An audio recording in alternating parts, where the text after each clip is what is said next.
Item 10, conduct of business. First item is receive City Council donation subcommittee report and adopt a resolution approving donation distribution and authorizing the city manager to distribute funds to residents in the Glenview fire area. Mr. Mayor, members of the council, first I'd like to, if I might, give you an update on the action that the City Council took last meeting, which is a part of your action tonight that's being requested, and that is to confirm by the adoption of a resolution the policy that the City Council authorized at the recommendation of the donations subcommittee at your previous City Council meeting. Specifically, that policy calls for the distribution of a large portion, roughly $330,000 of the amount that has been collected, received by the city over the course of the last several months since the tragic explosion and resulting fire in the Glenview neighborhood. More specifically, the policy calls for that amount to be distributed to residents whose properties were either completely destroyed or experienced damage of the significance that it requires, at the minimum, a building permit to be obtained in order for the work to be completed to repair the damage. In total, there are 99 properties that are eligible under the City Council's policy for receipt of some distribution of the funds that have been received by the city. And at the request of the Rotary Club of San Bruno and the Associated District 5150, I believe it is, of Rotary International, we are taking the necessary actions to distribute the funds, both that have been allocated by the City Council, and again, at the request of Rotary, the amounts that they have collected, so that actually our residents will receive just slightly more than the amounts that were authorized by the City Council, because we will distribute Rotary funds in conjunction with the city funds. Distribution of checks will begin tomorrow. All of the residents who are affected have been notified by a mailed letter that attaches a map and outlines the policy in more detail, so that residents have the ability to understand what amount that they would specifically individually be entitled to. And as I said, we will begin the distributions tomorrow. For the purpose of public information, we would like to note that it is not necessary for all 99 individuals to show up tomorrow at City Hall.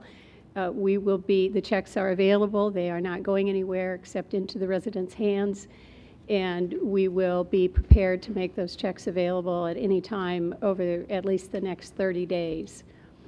So it is not necessary, again, to show up first thing tomorrow morning in order to receive the check, although we will be ready to begin distribution at that time.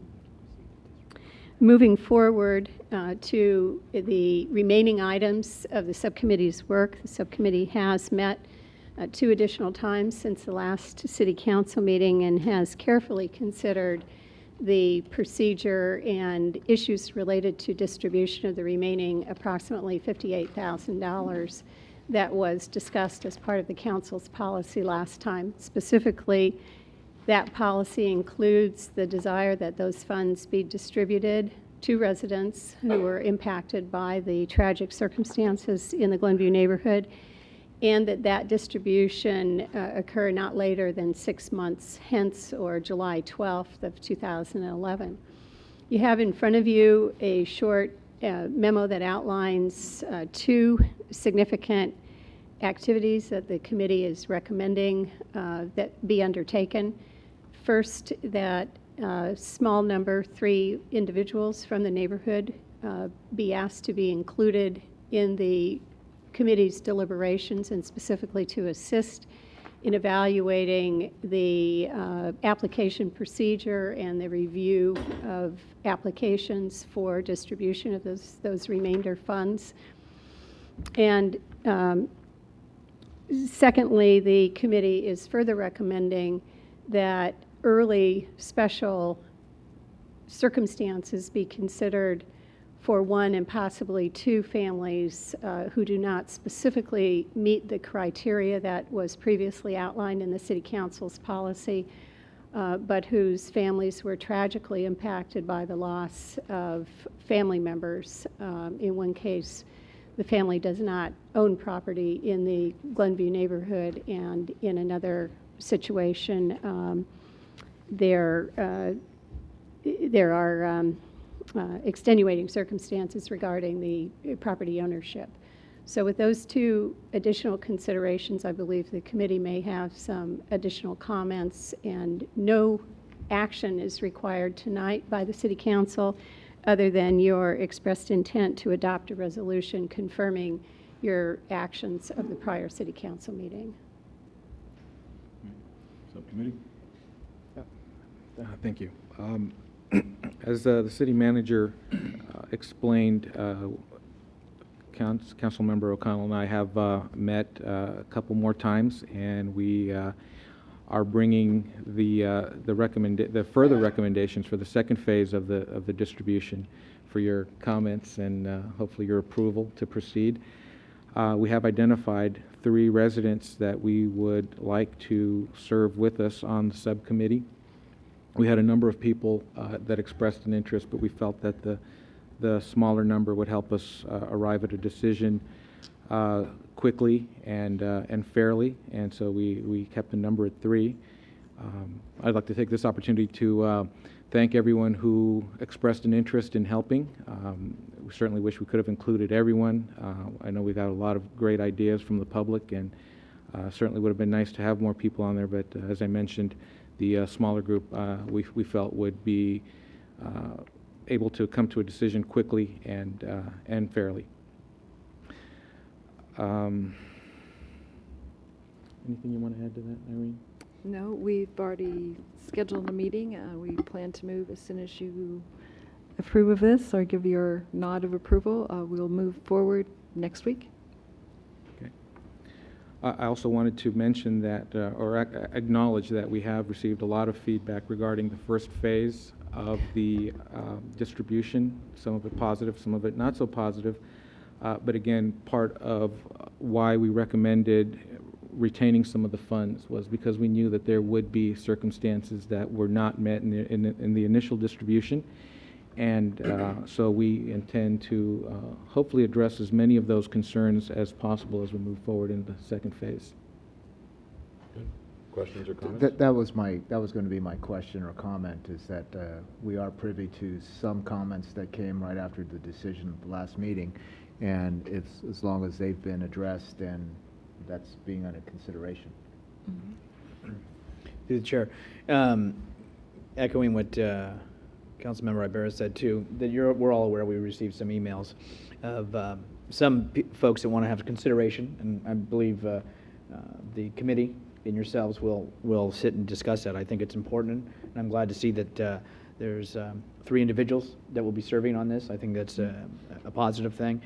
And I think it's also important that the community realizes, not only in Crestmore 2, but throughout the community, but by no means with these allocations of funds to the 99 that are currently going on and maybe a few additional, does it minimize anybody's impact? Does it make anything minor at all on what happened on September the 9th?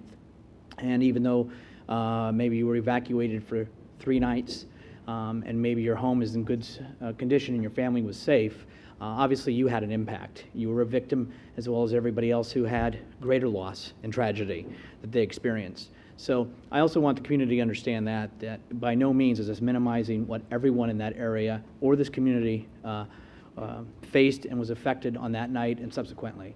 And I'm glad to see that this is moving forward, and hopefully those that have some concerns or additional comments will come forward and they can be addressed.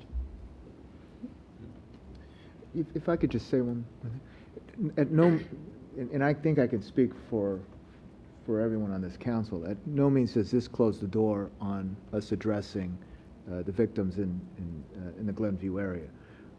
I believe we're all still committed to address any other concerns, financial or not, even if we don't have funds to redistribute or something.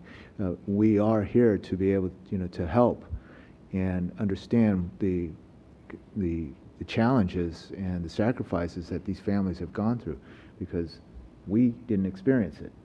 They've experienced it, and now it's going on for over 4 months now. And so it's still going to be a long time, and as long as the community knows that we stand behind the mayor and that we will help when needed. Yes, and I've said since day one that this is all new to us. We're in uncharted territory, as are all of the residents. So, the semantics, the language that we use, major versus minor, has nothing to do with, if you will, what you really experienced. Some people had major residential damage, and some people had major psychological damage. But this procedure that was developed by the subcommittee, I think is very, very good, is in some way to try to comply with the wishes of all the people, all the thousands of people that gave money for the Glenview residents and victims. So I think they've done a great job. I like your idea about the subcommittee kind of increasing to an extra 3 residents. You're going to get the input directly from them for the remainder of the money, and it's a good way to move forward. So we're here, as I said, since day one, to actually hold your hand and walk you through this any way, shape, or form that we can, and we will continue to do this until this is finished, although I don't know if we're ever going to be the same again. So with that, I will entertain someone adopting the resolution. Is there a resolution? Do we introduce the resolution? I'd like to introduce the resolution for adoption. Councilmember O'Connell. Aye. Councilmember Medina. Aye. Councilmember Ibarra. Aye. Vice Mayor Salazar. Aye. Mayor Ruane. Aye.